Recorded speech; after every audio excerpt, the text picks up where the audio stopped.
Rich, and in this episode, Rich reviews my top 10 of the MCU. Careful for spoilers, let's do it.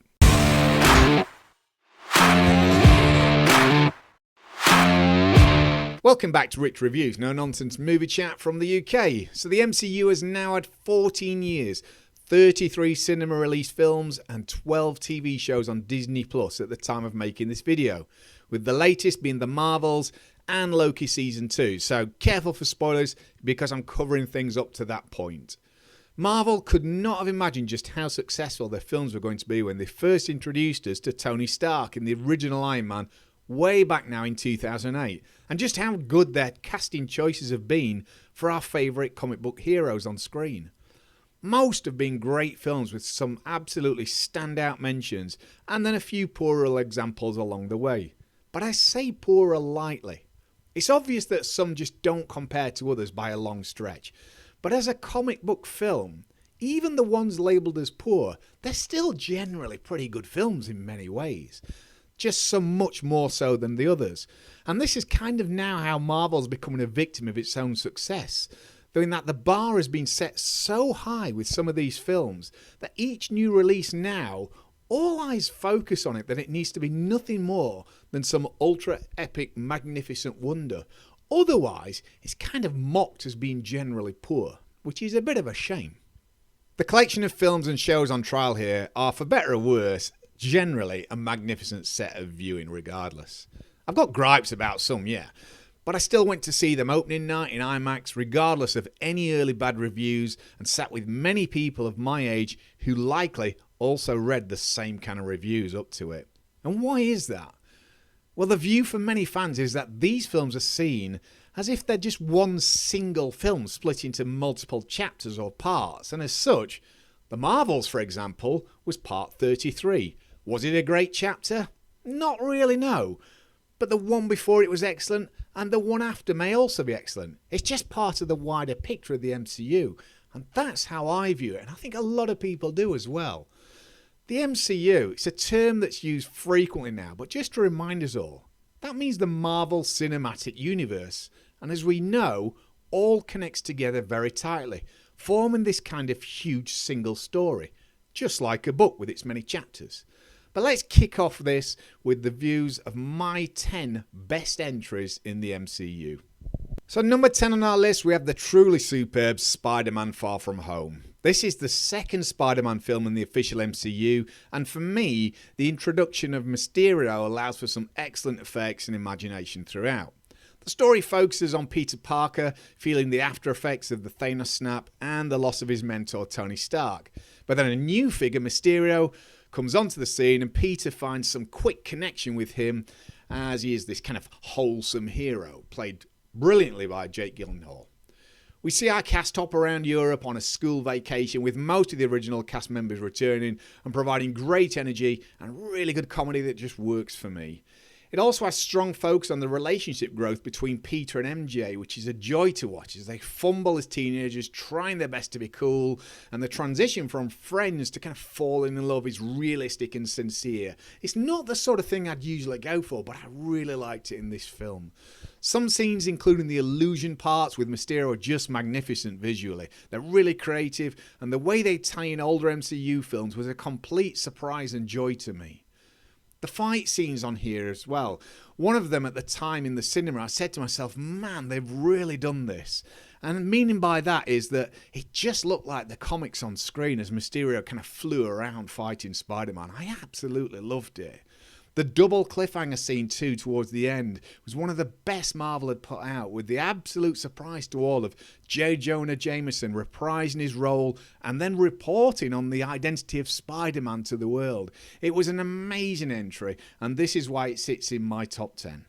So at number 9 we have Guardians of the Galaxy Volume 1. When the first trailer dropped for this film, I didn't know anything about them. Never heard of them. I didn't know about most of the actors either, apart from maybe Zoe Saldana through Avatar and Star Trek.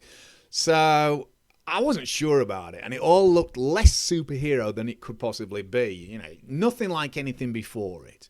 But boy did this deliver, not only to comic book movie fans, but many other casual audience members too.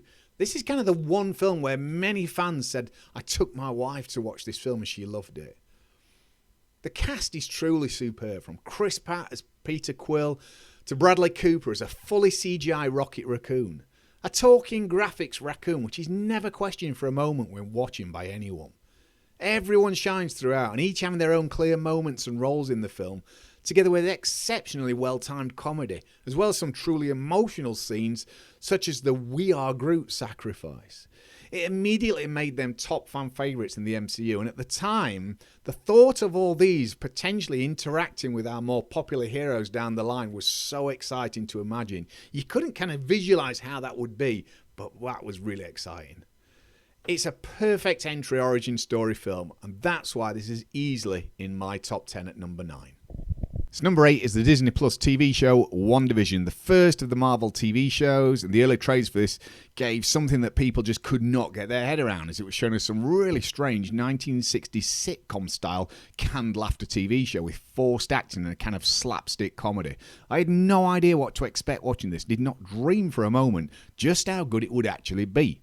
As the show progresses, we find end scene stingers alluding to a much wider story in the background, kind of Truman Show style, rather than just the black and white show that we were initially being presented. And it really captured intrigue and curiosity as the actors start to display odd things as the show moved on, and it started to see that things were not as it seemed.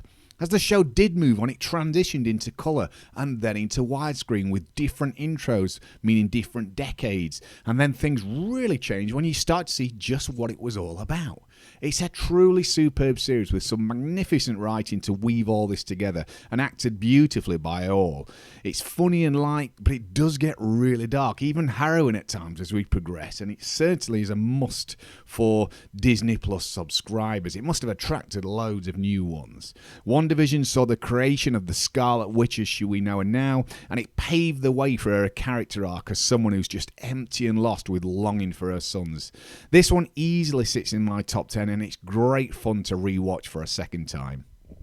Number 7, we have Loki Season 2, another Disney Plus TV series, and for me, one of the best character arcs out of anyone in the MCU. Series 2 follows the antics of Loki and Morbius, both played absolutely perfectly by Tom Hiddleston and Owen Wilson as they work within the TVA to try and stop the timelines from exploding due to the infinite branches being caused by the death of Kang, or He Who Remains, at the hands of Sylvie in Series 1.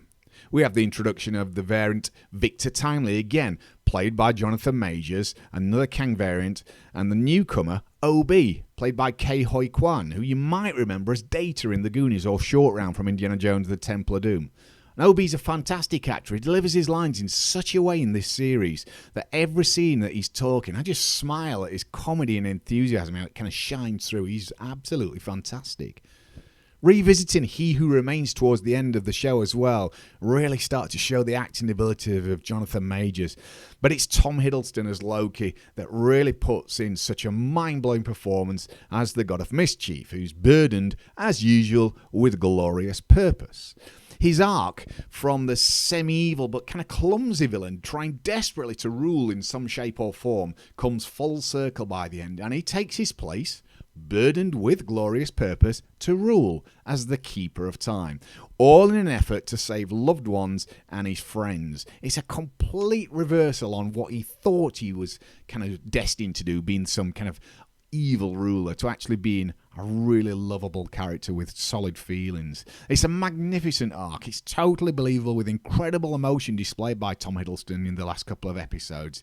It's definitely my favourite MCU TV show, and I do not envy the complex effort the writers must have had in making this story and then trying to put that script into film and just make it all come together. For me, this is just a perfect show.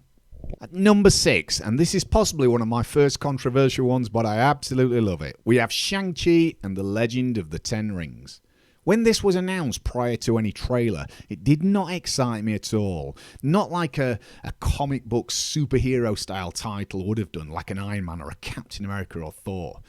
Anything else at the time that was announced was far more interesting, but I had faith in this at the point that I thought this will probably still be good. It's Marvel. Let's just see. But I still just couldn't see maybe how. But cue the film on opening night in IMAX, and I left thinking, what an incredible story and an experience that was. For me, the story of Shang-Chi's background and family told through the many flashbacks was just fascinating viewing. The cast was exceptional, with Simu Lee being outstanding as Shang-Chi and Awkwafina as his comedy sidekick Katie, who was just fantastic. And they have this kind of legendary kind of a partnership together in this. We also have Tony Leung as his tormented father, Wenwu. The film provides many dazzling but very creative visuals and a great soundtrack score that gives weight and emotion, particularly in the kind of slow motion scenes. The fight scenes with the 10 rings, again, were just exceptional action, provided new and interesting formula to what we'd seen before, including the emotional weight of the family dynamics during these kind of fights and the conflicts. It's all included there. It's an absolutely beautiful looking film. I think one of Marvel's best, with some gorgeous slow motion scenes. This is often my go-to for a quick rewatch of kind of any Marvel film that I just want to pop on and just have a look at something. And it's great with thumping bass and a big TV screen. Shang-Chi's long overdue for a sequel now, and I just cannot wait to see him again. I thought this was an absolute dream of a film. So we're now into the top 5, and there's a real fine line between these 5 now, and this could swap around from year to year. But at number 5 for today, I've got Captain America Civil War. It's a film that saw an advertising campaign about choosing a side. This was red versus blue, Cap versus Iron Man, in what promised to be an internal conflict between our heroes, who were all comfortable at this point, kind of working with each other as teams and friends. The tie-in to the actions of Avengers Age of Ultron and saving Sokovia, but to the cost of countless lives, starts to ensue between the teams, with some feeling guilty but others seeing the greater good. Things escalate more as death and destruction occurs early on in the film, and a subplot with Bucky Barnes as the cause of this starts to make things very interesting.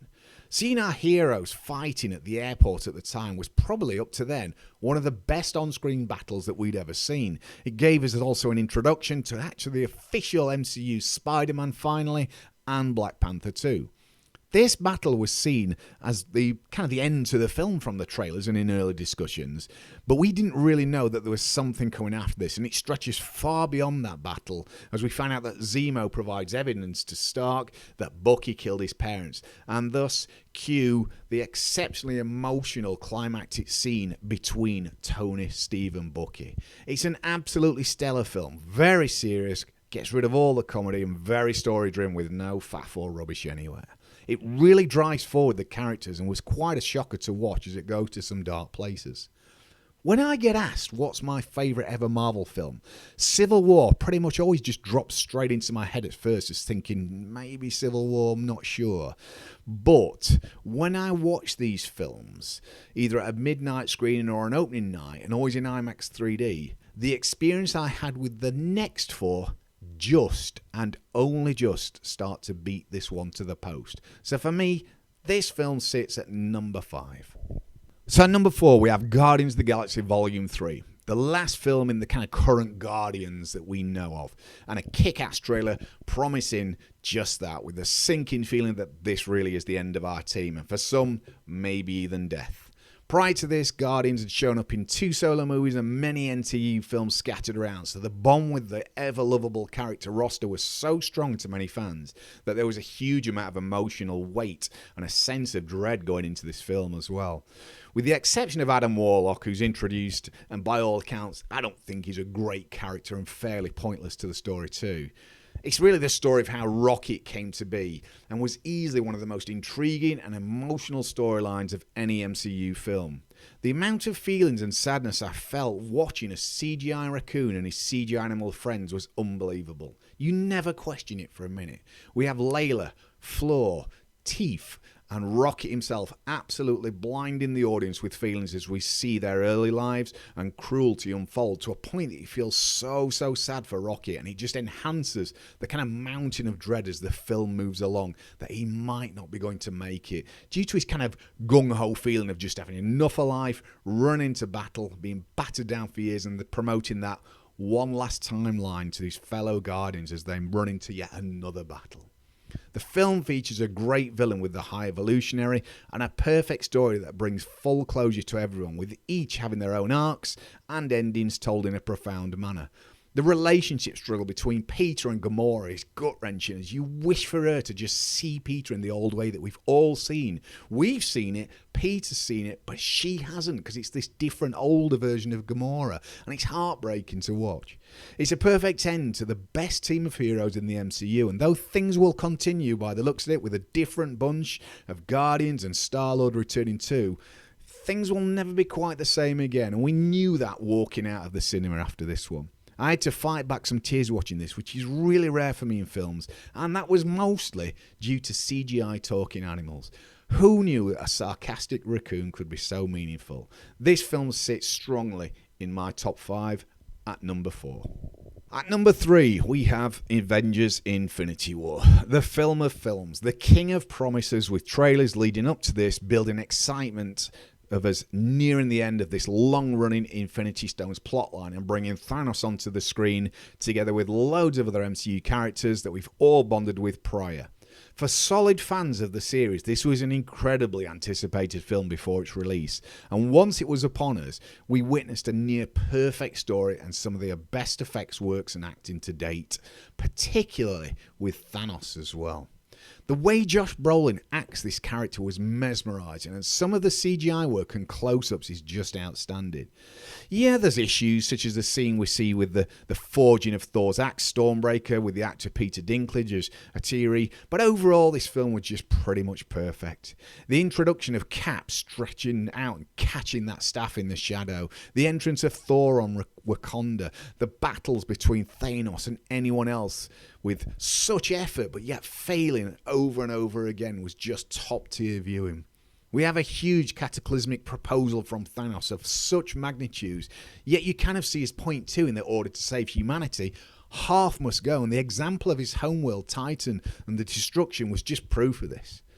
But it's the ending of the now infamous snap to dust, how half of the universe, including half of our heroes, it actually happened. It was grim, and it left us knowing that this can't be the end, because we'd got another Avengers film coming shortly. But regardless, we had no idea just how this was going to be reversed.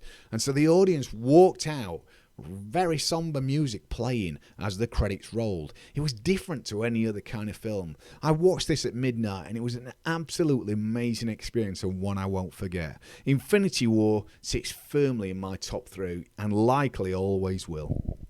So before I reveal my final 2 places, if you like what you see today, please don't forget to check out my other videos, including the top 5 worst of the MCU. Feel free to like, subscribe and share your thoughts in the comments below. So number 2 for me is Spider-Man No Way Home, the last of the Home trilogy. This stars Tom Holland and Zendaya, well, just Zendaya. This film, more than any other, had an absolutely catastrophic level of excitement due to the possible return of Andrew Garfield and Tobey Maguire as previous Spider-Mans from totally unrelated and much older films completely outside of the MCU. The trailers revealed the return of Doc Ock, Electro, Sandman, and the Green Goblin. So naturally, the internet was absolutely rife on a daily basis, with thousands of YouTube videos and websites reporting any rumours or snippets of info possible, ultimately all asking, will the past Spider-Mans return and be in this film? Watching this on opening night was absolutely fantastic experience. I cannot overstate enough just how tense the cinema was and the anticipation as the film unravelled.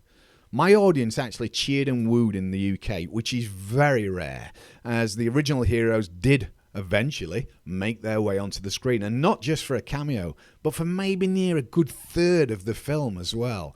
It's an exceptionally good film. It uses the cast in a superb and meaningful way, rather than them just kind of being there for fans. Willem Dafoe was also fantastic again as Norman Osborn, looking exactly the same as he did in the original film, and likewise the returning cast with some standout moments such as Andrew Garfield saving MJ, Tom Holland going super heavy on the Green Goblin after the death of Aunt May, and the scene between Peter and MJ in the ending cafe scene was gut-wrenching to watch. But our 3 wall crawlers running together and leaping off that construction site to all land together has to be up there with one of the greatest visual moments in MCU's to date. There are so many moments in this film that delighted fans, but not just for the sake of it, and it certainly is one of my most memorable moments in cinema history that I've ever witnessed, and this is why it sits at my number 2 slot.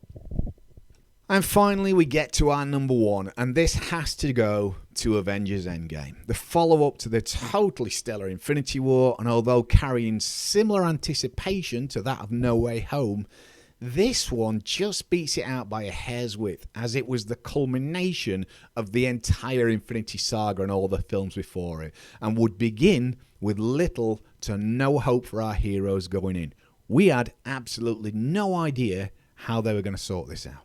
The trailers gave very little away, and almost everything, all the surprises were kept under wraps until release. And boy, were there surprises. Following a similar experience to No Way Home in the UK, my cinema had people cheering and gasping at scene after scene. Again, it's really rare in the UK that happens. Normally, everyone just sits there in stone silence, regardless of what's being seen on screen. We sat there at midnight watching this, following Infinity War. It was a double bill showing on IMAX 3D. I cannot state just how excited I was for this film, and I think everybody sat there felt the same as it unfolded. We got virtually every character from the MCU appearing, and a return to many locations, previous film scenes, and events that just blew me away over and over again throughout the film. It shocked us with many things. We got the introduction of Fat Thor, which no one expected. Although for me, that did wear a little thin over time. I do wish he'd have kind of got back in shape by the end of the film. But anyway, we got Captain America holding Mjolnir, finally. We got the sacrifice from Stark. There was so much more to this. We also got probably the best scene in any Marvel film, that of the portals. Now, Cap stood there in that wide shot looking absolutely war-beaten, was just gorgeous to look at. He had unsurmountable odds facing him, and being the true soldier, a good man, as it's said in his first film, fighting to the death, with the audience and me, to be fair, thinking he's going to die. This is the end for him. But then you get that on your left line, and it starts to play out with the portals opening. We get that epic soundtrack score, and all our favourite heroes start to walk through the portals from their various locations, back from the dust to battle to the end, following the Avengers Assemble line, which was absolutely earned and was met with rapturous applause worldwide. Just watch some of these opening night reactions on YouTube from different people. It's quite amusing to see it. It just was like that in the UK as well. I cannot think of any other time or film where this level of excitement or feeling watching in a cinema was like this, and thankfully the film delivered as well. No one knew how it was going to play out. No one knew what was going to happen from moment to moment, and we were just hit with surprise after surprise. For me, this is the absolute pinnacle of Marvel, and it's easy to forget now just how good this was at the time. So that's my view, and I appreciate that it will be different to what other people see, but it's fine. We all like what we like, but there's no doubt that most of these are great pieces of cinema, and we can only hope that together, we see some of this same quality for many more years to come. So I'd be interested in hearing your thoughts. What are your top favourite MCU movies or TV shows? Leave some comments below, but until next time, keep smiling, peeps.